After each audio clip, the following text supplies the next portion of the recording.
Nimuhumure bana b'Imana, Imana irahari. Dore amasomo tugiye kuzirikanaho.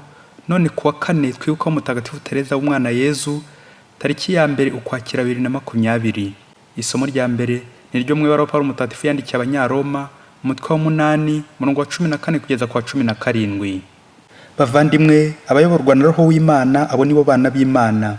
Kandi rero ntimwahawe roho y'ubucakara ibasubiza nanone mu bwoba, ahubwo mwahawe roho ibagira abana bishingiwe kibyeyi, igatuma dutera hejuru tuti Aba Data. Roho uwo nyine afatanya na roho yacu guhamya ko turi abana b'Imana. Kandi ubwo turi abana b'Imana, turi n'abagenerwa murage. Abagenerwa murage b'Imana, bityo n'abasangira murage ba Kristo, niba ariko tubabarana nawe ngo tuzahabwe ikuzo hamwe nawe. Iryo ni ijambo ry'Imana. Zaburi ni 113. Nyagasani, tuza umutima wanjye iruhande rwawe mu mahoro. Ivanjili yanditswe na Luka, umutwe wa 10, umurongo wa 1 kugeza ku wa 12. Muri icyo gihe mu bigishwa ba Nyagasani ahitamo abandi 72, maze abohereza imbere ye babiri mu migi yose n'ahantu hose yajyaga kunyura. Arababwira ati, imirima yeze ni myinshi, ariko abasaruzi ni bake. Nimusabe rero nyiri imyaka yohereza abasaruzi mu mirima ye. Ngaho nimugende, dore mbohereje nk'abana b'intama mu birura. Nimugire icyo mujyana, kaba gasaho k'ibiceri, waba umufuka, zaba inkweto, kandi mwirinde guhera mu nzira muramukanya. Urwo rwose mwinjiyemo, mubanze muvuge muti amahoro kuri iyi nzu. Nihaba umuntu w'amahoro, amahoro yanyu azamusakaraho, nahabura azabagarukira. Mugume muri iyo nzu, munywe kandi murye icyo babahaye, kuko umukozi akwiriye igihembo cye. Ntimukave mu nzu mujya mu yindi. Umujyi wose muzinjiramo bakabakira, muzarye ibyo babahereje. Mukize n'abarwayi muhasanze, kandi mubabwire muti ingoma y'Imana ibari hafi. Naho rero umujyi wose muzinjiramo ntibabakire, muzajye mu materaniro yabo muvuge muti, dore n'umukungugu w'umujyi wanyu wadufashe ku birenge, turawukunguse kandi turawubasigiye. Icyakora mubimenye neza, ingoma y'Imana ibari hafi. Ndabibabwiye, kuri wa munsi w'urubanza Sodoma izababarirwa kurusha uwo mujyi. Iyo ni ivanjili ntagatifu. Bana b'Imana, turi kumwe n'Imana.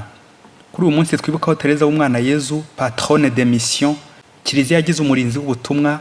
Tugendeye ku masomo y'uyu munsi, aho tuza kuzirikana ku mabwiriza aranga abagiye mu butumwa, turazirikana ku ngingo igira iti, aha hantu hari Imana.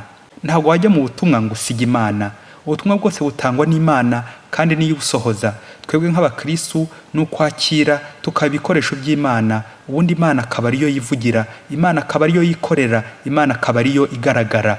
Tukemerera Roho Mutagatifu akatuyobora, nk'uko isomo rya mbere ryabitwibukije bati, abayoborwa na Roho w'Imana, abo nibo bana b'Imana. Bavandimwe, guhabwa ubutumwa ni uguhabwa umurage.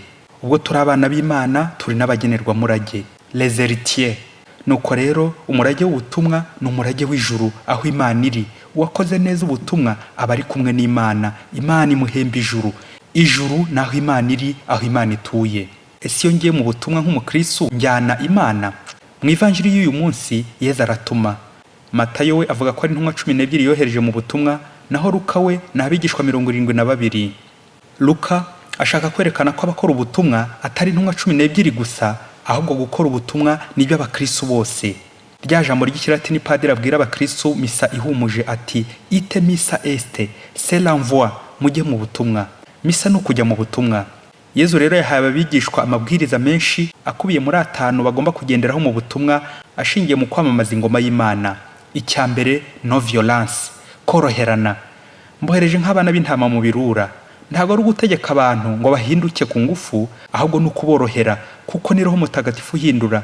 Twebwe abantu dusenga dusabira abagenzi bacu, ariko gukira, guhinduka ni Imana ibyikorera. Icya kabiri, pauvreté, ubukene, kudacungira ku bantu n'ibintu, ahubwo ku Mana, kurangamira Imana yonyine no kwigirira inyota, kurangamira iby'ijuru. Icya gatatu, la paix, la joie, gutangaza amahoro n'ibyishimo. Aho umukristo ageze ahasiga amahoro n'ibyishimo. Muvandimwe, ntukajye mu rugo rw'abantu ngo hasige umuriro. Aho ukora, aho unyura, aho uba, nibishime nk'aho Imana ihari muri wowe yatumye. Icya kane, faire du bien, gukora neza, kurwanya ikibi ugakora icyiza, bityo umukristo ubutumwa bwe bukabihumure no komora gukiza. Icya gatatu, le règne de Dieu, Imana. aho munyura mukize muti ingoma y'Imana ibari hafi. Imana irahari. Ngiyi ntimatima y'ubutumwa, ni ugutwara Imana, ni ukujyana Imana, ni ugushyira abandi Imana, ni ukwerekana Imana. Ubutumwa ntibushobora kugenda neza Imana idahari. Ingoma y'Imana ni Imana ubwayo. Yezu akimara kuza ku isi niwe wahishuriye abantu ingoma y'Imana. Yezu kandi we ubwe niwe ngoma y'Imana. Ese mukristo, aho uri Imana irahari? Ubutumwa ukora Yezu arimo? Umunsi umwe hirya kure ya Afurika, ubwo muri paruwasi imwe bitegura guhimbaza isakaramentu ritagatifu bashengerera kandi batambagiza isakaramentu y'Ukaristiya, ubwo padiri mukuru yari yarashishikarije abakristo gutanga imisanzu bakazaguramo ostanswari y'agataraboneka nziza ihenze cyane kandi nini. Ubwo munsi w'isakaramentu uragera ngo batangire gutambagira, nuko padiri n'ibyishimo byinshi afata ya ostanswari y'agatangaza arayitwara atangira umutambagiro. Nuko umuhereza araza aramwongorera ati, padi, mwibagiye gushyira mu isakaramentu, nta Ukaristiya irimo. Padiri ahita amusubiza ati, ce sont des détails, ntacyo bitwaye. Ubundi akomeza umutambagiro n'abakristo na ostanswari yabo nziza ibengerana inzira yose. Ye baba we, babyeyi, mwabonye imodoka iri kugenda itagira moteri? Mwabonye umuntu uriho utagira umutima? Mwabonye kiliziya itarimo tabernakoro? Mwabonye tabernakoro itarimo isakaramentu? Mwabonye umutambagiro na ostanswari itarimo Ukaristiya, idafite Yezu? Ngo kuko ubutumwa bwose wakora butarimo Imana ntibushoboka. Nubwo wakwigisha ukavuga indimi z'abantu n'iz'abamarayika, ugakora ibitangaza byinshi, ugakora ibikorwa by'urukundo, ugafasha abatishoboye, ariko n'Imana itari aho hantu, byose ni ubusa. Nubwo naba ndi umupadiri nkigisha ngatagatifuza nkayobora neza imbaga y'Imana mu mutambagiro, ariko nta sakamento ntwaye, nasize Yezu, ntacyo umutambagiro uvuze, ntacyo ubwo butumwa bwatanga nasize uw'ingenzi Yezu. Muvandimwe, ni kangahe mugenzi wawe ashobora kukwibutsa ko wataye Imana, ko waguye, akaza kukubyutsa, nawe uzamusubiza uti ce sont des détails, ntacyo bitwaye gusiga Yezu? None se padiri, utwaye iki niba udatwaye Yezu? Ubu se ninde utibeshya? Kuki wumva utakwikosora ukagaruka ugatwara Yezu akaba ari wowe werekana utambagirana? Kuki mwumva mwakwerekana ibintu bihenze mwagezeho ariko mukibagirwa uwabibagejejeho? Dushishikarijwe n'iki mu butumwa? Kwerekana kiliziya nziza twubatse cyangwa kubona abantu bari guhinduka kubera ko basengera muri ya kiliziya? Uyu munsi w'ubutumwa, bayobozi ba kiliziya, natwe abakristo twese nta n'umwe uvuyemo. Ni kangahe nakoze ibikorwa by'amajyambere ngashishikariza abantu gutera imbere no guhinduka, ariko nge nkaba narabaye nka cya gihe cyari gitanga cyo kikiyibagirwa. Ni kangahe nagiye mu butumwa bwo kubyutsa abaguye, ariko nge ngasigara hasi. Hanagira n'utinyuka kumbyutsa nkamusubiza nti ntacyo bitwaye. Nta mukristo wo kuba icyapa gusa gishinze ku muhanda kirangira abagenzi kikabayobora inzira nziza, ariko cyo kigasigara gishinze ku muhanda. Hari ahantu henshi abakristo twagiye dukora ubutumwa bwo kwiyamamaza no kwiyerekana, aho kugira ngo twamamaze Yezu dutwaye wadutoye akadutuma, ahubwo tukiyamamaza ubwacu, bakadukomera amashyi aho kuyaha Yezu, tukiyerekana aho kwerekana Yezu. Ngiyo ostanswari, ya nshinga y'ikilatini ostendere, montre, kwerekana. Ese aho ndi mu rugo rwanjye, muri paruwasi yanjye, muri diocese yanjye, muri famiye, mu mutima wanjye, Imana irahari? Ese amasengesho yose nitabira Imana ibi yarimo, cyangwa no kwerekana njye ubwanjye nkarangara nkiyerurutsa ngo bambone? Ahantu hari Imana. Mutagatifu Yohani Maria Vianney mu gushengerera isakamento ritagatifu yaravugaga ati, fermons nos yeux et ouvrons nos cœurs, dufunga amaso dufungura imitima.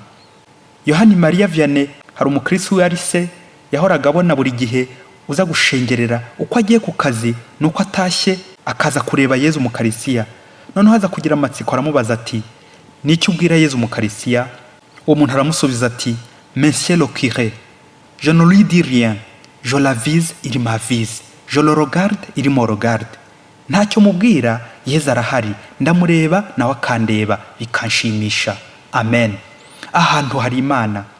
Mutagatifu Tereza w'umwana Yezu, udusabire mu butumwa bwacu duhore dutwaye Yezu, ntitugasige Yezu mu butumwa. Padiri Masumbuko Ladislas wa diocese ya Cyangugu.